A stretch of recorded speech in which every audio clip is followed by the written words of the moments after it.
আজকে ভাগ্যটা খারাপ নাকি? অনেক ব্যাপারে কিছু না, এটা মূলত আমরা তিনজন অনেক বেশি অলস, যার কারণে ব্যায়াম করার নিয়তে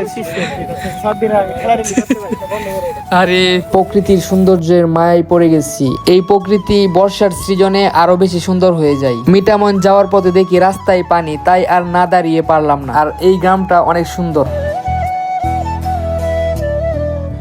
আসসালামু আলাইকুম এভরিওয়ান, আশা করি সকলে ভালো আছেন। আলহামদুলিল্লাহ আমিও ভালো আছি। তো আজকে আমি লাইফের ফার্স্ট টাইম চলে যাচ্ছি কিশোরগঞ্জ থেকে ইটনা। আর ইটনাতে যাচ্ছি আমার এক ফ্রেন্ডের বাসায়, এবং সেখানে গিয়ে আজকে আমরা কি কি করব না করব সবকিছুই থাকছে এই ব্লগে।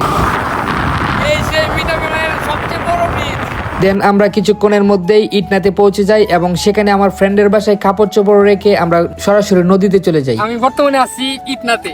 আর এই ইটনাতে আসার পর তো রাহিন বলতেছে যে নদীতে গোসল করার জন্য।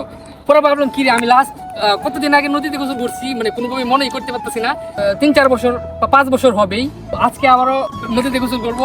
এটা বৈশাখী সিজন চলতেছে, যার কারণে সবাই কাজ নিয়ে ব্যস্ত। আর এখানে কিন্তু নদীতেও কিন্তু পানি কম, তো এর ভিতরে এনজয় করতে হবে। কেন আসছি আমরা গোসল না করলে নদীর মজা পাবো না। দিনটা ছিল অনেক বেশি গরম, তাই আর দেরি না করে আমরা তাড়াতাড়ি করে নদীতে নেমে যাই। এবং আমার মনে হচ্ছিল এত বেশি পরিমাণ লুদ ছিল পায়ের নিচে, মনে হচ্ছিল সাপ নাকি পড়ে যায় আবার। যাই হোক, খুবই মজা মাস্তি করতেছিলাম। আর আমার ফ্রেন্ড ছিল সাথে, সেও ব্লগ করতেছিল, দেখতে পাচ্ছেন। যাই হোক, এই সময়টা কারা কারা পার করে আসছেন অবশ্যই কমেন্ট করে জানাবেন। নদীতে নাইমা পড়লে শরীর ঠান্ডা হয়ে যায়। হ্যাঁ, যাও যাও। কেরে এমেন তোর কি কইছি বেটা?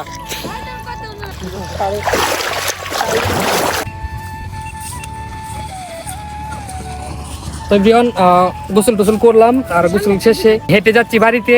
কিন্তু দুঃখজনক বিষয় হচ্ছে রাহানের গাড়ির চেইনটা ছিঁড়ে গেছে। তো এটা এখন মেকানিকের কাছে নিয়ে যাচ্ছি। আজকে ভাগ্যটা খারাপ নাকি? অনেক ব্যাপারে কিছু না, এটা মূলত আমরা তিনজন অনেক বেশি অলস, যার কারণে ব্যায়াম করার নিয়তে আরে চেইনটা একদম ছিঁড়ে গেছে, কিছু করার নাই, এটাই বাস্তব। নদী থেকে গোসল করে আমরা চলে যাই ফ্রেন্ডের বাসায়, এবং সেখানে আমরা লাঞ্চ করি। লাঞ্চ করে আমরা আবারও কিশোরগঞ্জের উদ্দেশ্যে রওনা দিয়ে দিই। তো যাই হোক, এই ছিল আজকের ভিডিও। ভালো লাগলে অবশ্যই একটা লাইক দিয়ে দিবেন। ধন্যবাদ সবাইকে।